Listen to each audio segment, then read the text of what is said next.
Some of the major opportunities for us internationally really are to be able to leverage the opportunities that the NBA provides us significantly, most in Asia and then over in Europe.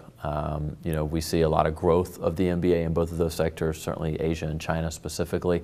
The Warriors being in San Francisco lends a lot of opportunity for us, and then a number of the people that live in the San Francisco Bay Area, both in San Francisco and in Oakland, and even in San Jose, are some of the top markets in the United States for Chinese Americans. So how do we leverage that opportunity, not only with the Chinese American fans that live within our region, but more importantly, how do we leverage their families and their business relationships in China? So we'll be looking at that more diligently in the coming years. I think as we build a new arena in San Francisco, I think that opens a lot of opportunities for us to build a brand around the facility, if not through the brand of the Warriors itself. There's certain marketing restrictions and parameters around taking your brand to international destinations. But in terms of what we can do with the venue, I think there's a lot of cross-promotional opportunities with organizations and companies based in China looking to do more in the United States, and we think that's a tremendous opportunity for us.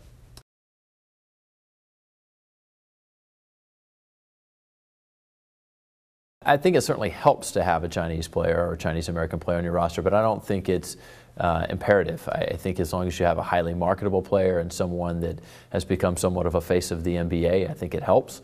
Winning also helps. Some of the most loved athletes in China, Michael Jordan, Kobe Bryant, and the like, are guys who have won multiple titles and have done a lot for the sport.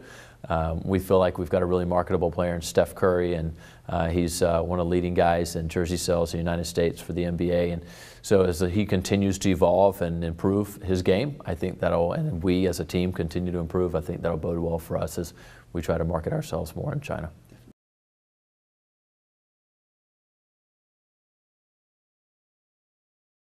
Well, to better understand our fans, I think it really starts with understanding their behaviors. So tracking how people engage with the sport, how they consume our product and our content, understanding the channels in which that happens, I think really assists us. So when we internally start to build content and decide which channels we're going to push that through, it's really based on the context of whatever it is that we're wanting to communicate. So if it's player-based and it's more highlight-driven, then obviously YouTube is a pretty good channel for that type of thing.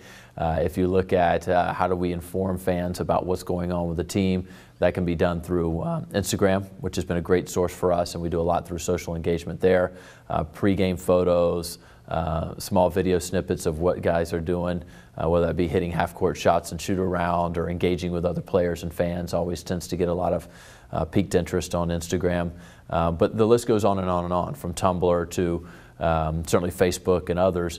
We understand where our fans interact with each other and how they're talking about us within each of those channels, and then we figure out how we can better intersect our brand into those conversations. And so far, so good. I think it also helps us, the Warriors, being that we are in the Bay Area, which is the tech hub of the U.S. and maybe even internationally. And so there are a lot of people that understand how to use those various channels and use them well.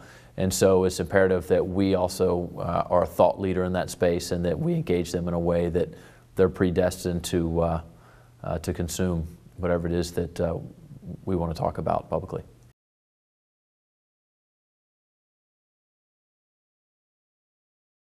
One of the main things we need to focus on is data capture and understanding the behaviors of our fan and create a lot of fluidity within that space. What we don't want to do is create opportunities that become antiquated the day that we open the doors, because you're planning 3-4 years out. But I do believe that if we make it a very fluid process, we understand behaviors, we create an open-ended system that allows us to speak to our fans from everything from the moment they get up in the morning and they think about going to the game that evening, how are they engaging with our brand through social media channels, what are they doing on TV and on radio, and how are they consuming a lot of the content that we may be pushing out to the consumer, to when they walk through the doors of the facility that night, what is their experience like? We want to be able to track how many games they've been to, where they buy their favorite beer or soft drink, at which stand, at what time during the course of the game, whether they're buying at retail, how often they're buying it, and which player, so that it helps us understand our consumer a little bit better. If a fan then becomes an at-risk season ticket holder who may not come back from one year to the next, we can reach out to them in a very important and engaging way to say, look, we understand that these are your points of interest when you come to the game, and then give them some benefits that may speak to their passion points. So if we know that they're a Steph Curry fan and they just bought the home jersey in white, and we just got it in blue in their size or in their child size, why don't we give them a discount on it or send it in the mail to them, so that again it's another touch point that they know that we're looking out for their best interest and that we're concerned about creating the best overall experience, whether it be in the building or in the market, that we can provide.